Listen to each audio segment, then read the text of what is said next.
Chapter 22. Ellen. Ellen heard the slam of the screen door and the barking of Paunch outside as Corey hopped on his bike for a summer morning of adventure in the Barrens. Inside, these familiar sounds brought back memories that had been painstakingly kept at bay.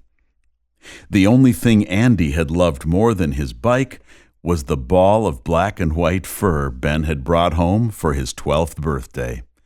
At first, Ellen had not been pleased. She had never been a dog person and didn't like the thought of a shedding animal in her house. This was one of the few times Ben had made a major decision unilaterally. It took only a few days to see that Andy and Paunch would be inseparable friends. Andy's love of trains had started almost from birth. The electric train set in the basement had been the focal point for hundreds of hours of father and son time. Every Sunday and fall, they dragged the old black and white TV into the basement so they could watch the Packer game while running the train set. It didn't matter that the train caused such bad interference on the small set that it was difficult to watch the game. Their halftime entertainment was always the same. Andy had several small football helmets that the local gas station was giving away. The Green Bay Packer helmet had been just the right size to fit over the front of the train engine. The Chicago Bears helmet took its place on the track in front of the oncoming train. When the inevitable crash occurred, the shouting reached the living room. "It must be halftime," Ellen would say to the empty room. There wasn't a sport Andy hadn't excelled at, and his proud parents never missed a game.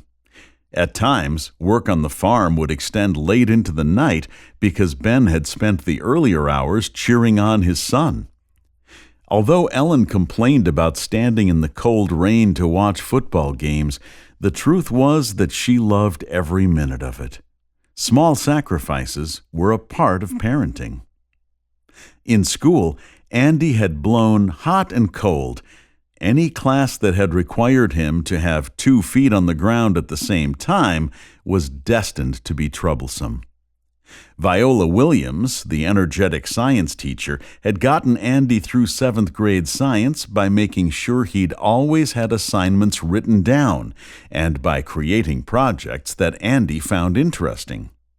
She had also been the first to suggest that he might have a reading problem. After some testing and some modifications in how he studied, his grades had begun to improve. It had still been a battle to get him to read. His 8th grade English teacher believed in letting her students select which novels they would read, and that had helped. He'd always picked a novel that had some connection to farming or sports.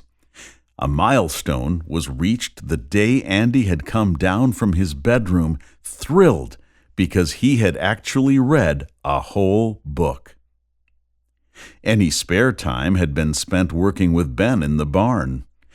Andy enjoyed farm work and had talked about someday being a farmer, or a football player, or a high school wrestling coach, or... The ringing of the telephone shook Ellen from her memories. It was Karen Conley asking Ellen to serve on a committee to look into building a new library. It had been 8 years since Ellen had done any committee work. While Andy was in school, Ellen had been the ultimate in school moms. Her involvement was so welcomed and so well known that teachers had openly cheered when they saw Andy's name on their class list in the fall.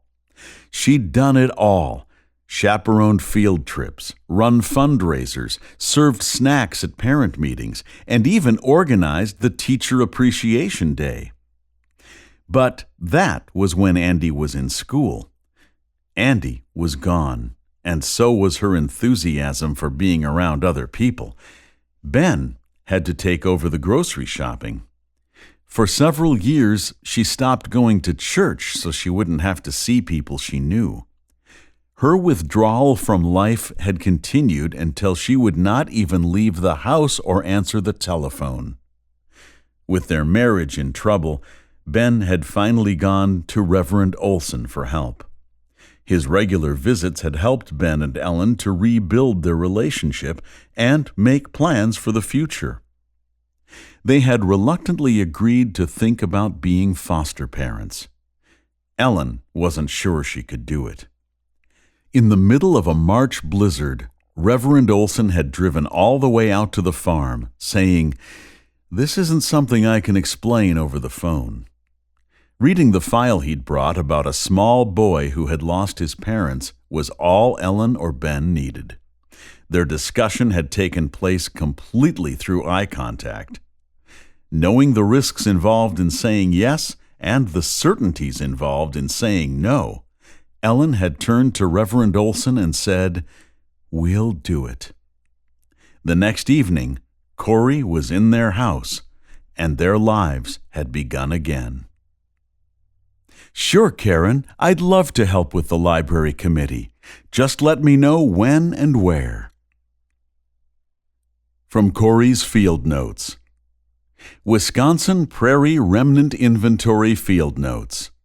Location, Mary G. Lincoln Wildlife Area. Date, July 9th. Weather conditions, sunny, 78 degrees, calm winds. Researcher, Corey Nelson. Plants in bloom, lead plant, purple prairie clover, thimbleweed, black-eyed Susan. Seed collected, needlegrass. Wildlife, hummingbird, kestrel. Narrative. Bill, it rained most of the week, but it was clear today. I collected some needlegrass seed, although it looks like most of it needs another week or so. I've noticed that people are dumping trash along the roads near the Barrens.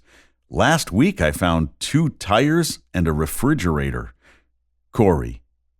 P.S. I had Ellen check my spelling. Letter from Bill Whitehorse. July 11th. Corey, I've been in meetings for 4 days. It sounds like you're having more fun than I am. Get this, they want me to be on public radio again in September. Brush up on your wildflower poetry, because if I have to do it, you're coming with me. Who knows, maybe we can actually get her to talk about prairie plants. The trash you're seeing is an unfortunate result of new laws that were meant to protect the environment. People have to pay a small disposal fee when they bring tires and refrigerators to a landfill, so some people try to save money by just dumping them along some remote roadside. If you see anyone doing that, try to get a license plate number. For now, give your town chairman a call and tell him what you found. Thanks again. Signed, Bill.